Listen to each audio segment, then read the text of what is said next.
Hi guys, FrostFangs here, back again with another Paladins video. We're going to be playing some Vora today. Hit speed Vora to be specific. I'm pretty sure I covered this right around when she released, but I haven't done speed Vora already a speed setup in quite a while. And also talk about the nerfs a little bit and the state she's in. I still would consider her my favourite character. I still like her a lot and I find it to be still very fun to play, although she is definitely a little bit less powerful than she was. I'd like to see her buffed and fixed a bit in a few areas because she's still got some jank, and I think she could do with being buffed in some areas that wouldn't make her overpowered. And for the build, I didn't really talk about it, but I have actually been incorporating the Moor's Embrace a little bit into my build. I'm messing around with it. I'm still not sure if it'll stay, but I do kind of like it as a level 1 card. I've had the same sort of build with Vora for ages, two different versions of it, one with the extra Q heal, one with the damage reduction on the F, and I just grab one depending on the situation. But the filler cards have always just sort of been shifting around, and this is what I'm on at the moment, which is the reason why we're doing the hit speed video. Took a while for me to fully circle that round, but as you meant to get one, enough yapping. Thank you also for the love on yesterday's video. I of course very much appreciate it. Another thing to mention with Vora is that she's technically a little bit weaker, at least I feel like, after the Court of Ice change as well, which is not a direct nerf to her, but I feel like still very much affects her because of how obviously focused she is around sustain. I grab life rip on her now, even though I don't think I did that before. We've got Armani, Ceres, Drogos, and Generals. Then for this side, Leanne, Vivian, Sky, Tyra, and Koga. For the talent, kind of goes without saying, but Relentless Presence is what we'll be grabbing. And then, yeah, the setup, I really feel like her talents could do with some work. It's one of the areas that I was talking about that I feel like could do with quite a bit of improvement. But we've got Power Cosmium, Agony, Eternal CC, Combustible. Gonna go for double nimble because we are going for speed here. Then Mana Rift, Burn Monster, Debilitate, Dragon Fangs, Eminence, and Booby Trap. Let's just run straight in, jump the Leanne. Sure, I have changed my sensitivity again a little bit since the last video, which was actually yesterday. It's only been upped like a minuscule amount. Do a bit of a spin, there we go. Push the, Vivian here. For some reason thought she didn't have her shield up there, and she is gone. Just kind of shredding. There goes the enemy, whoever the hell Jones was grabbing. There's a right click. Pretty hectic start, to be honest. I'm really liking the speed though. I've been meaning to sort of mess around with the setup for a while, which is why I had it in the actual normal builds I use for Vora, but maybe even after just playing that bit there, I might incorporate it at a bit of a higher level, or at least have a variant of the setup with it and a bit less sustain, which is a trade-off that in a lot of situations you might want to have. Yoink ourselves up to the top shot, so it's there for the heal. Honestly, this is a really good setup for what we're running, just because we've got a ton of help from the healers. We're going to sit on the point. We're actually even right now score-wise, somehow. I feel like I've been shredding them, but I guess not. There's a cripple, and the Vivian is not gone just yet. Can we finish her off? Hit her with one last shot to do the finish, and the ultimate. I thought she went right. Okay, Jones killed her anyway, didn't even matter. I feel like maybe instead of grabbing Nimble, you'd be better off grabbing Sustain in like items and then getting the speed through a card, which sounds kind of weird. It's not usually how stuff like that works, but yeah, maybe. I don't know. There goes Koga. We really are shredding. I'm having a hard time getting my words out. The reveal on the Sky there, proving to be very useful. Honestly, shredding them so far. I'm a little bit hyperactive, at least in this match. Probably going to have to not cut this one too much, or else it's going to just be way too hard to watch. Hits on the freaking Tyra here. For some reason I'm having a really hard time doing callouts, but totally didn't just try to finish off life rip because I thought we were on King of the Hill. But there goes the Vivian. Alright, right click down into her. Kind of a bad use for it, but we'll go for the ult. Just felt my voice go like midway through a sentence, but yeah, the ultimate not having the immunity definitely feels kind of rough. We're going to go ahead and finish off the Vivian. Really nice counter there to her shield, although the camera changing whenever we ult, still a little bit weird. I never got used to that. We'll pull in on the Koga. He is out. There a Q on her there. She is gone. I feel like I'm really putting in work here on Vora, but somehow we're still losing. Koga is gone. We're just going to sit on the point. Maybe that will help because we're not really got anybody playing the objective. I've got a ton of credits. Don't feel like I can really blame the team because these guys have been doing a good job. I could tell Jones gripped there because the tick was moving upwards. Let's just jump him. Hello, Leon. There's the Q hit. Right click as well. What a finish. There's the pull for a tiny bit of damage reduction. Last little poke, which got clipped on saying there's the Q. Are we going to trade? No, we're actually still alive. I don't know how I got that play to work, but okay. Grabbed a little bit more Haven, get some long range hits here on the Tyra, or mid range hits. I suppose we'll do one pull and then another one in. That cut that really close. Not a proper sentence, but got behind him. That kind of works. There's hit which I missed. Is that going to get me like a failed kill here? Never mind, Jones with the setup.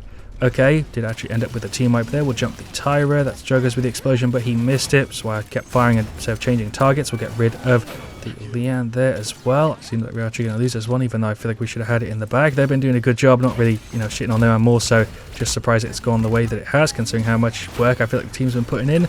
There's a combo on the Leanne. How did I win that fight? I have no idea, but 350 to 395, it's just over, isn't it? But yeah, there we go. There is the defeat. We could have had that one. I was doing the most possible, to be honest. I don't think I could have done any better, but 27-8, 68k. Generals and ourselves were helping me out quite a bit, but overall the team was having a bit of a rough time. Definitely was kind of shredding them in that last one, even after the nerfs. Like I said, she does feel fine to play, and I'd like to see the things that are sort of janky with her fixed before she gets any really big balance things, just priority wise, especially with all the other characters balance wise that could do with changes. I feel like Vora's is sort of low priority. Her talents, I would just say, need to be redone. It's definitely pretty difficult, but Vora overall I'd say is fine, and the hit setup with the speed actually works, yeah, pretty well, way better than I was expecting, at least in game 1 there. Go for double nimble again just to max it out. Sort of what I'm trying to say though, we did just yoink the ult thing there for free, is that if they did fix the jank and sort of ironed out some of the weird parts with her, with like the F and the right click not working properly, then the balance changes will be even less necessary than they are now. For some reason, words for me today just aren't coming to me. We'll go for the right click there, finish off the Andro for free, we'll pull over this way. The hell are you doing here on like no health Kinessa? Turn team will push the Nando. I haven't seen Nando in a TDM in forever, it feels like. Do we just go for the ult to finish him here?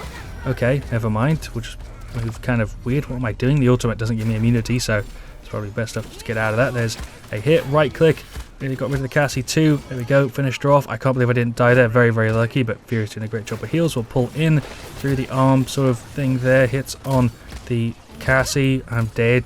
The second we get that hit, it's like an extra 2 or 3 tiers to nimble. It's kind of crazy without even hitting it. It's just really, really quick already because we're running nimble 3. There's a right click. I tried to get a knock off the map or something there, but that didn't work. I think the best way to think about this sort of setup, there was some crazy hits there on the Cassie, Jesus Christ, is that it's sort of a replacement for nimble, and then you can get other items instead.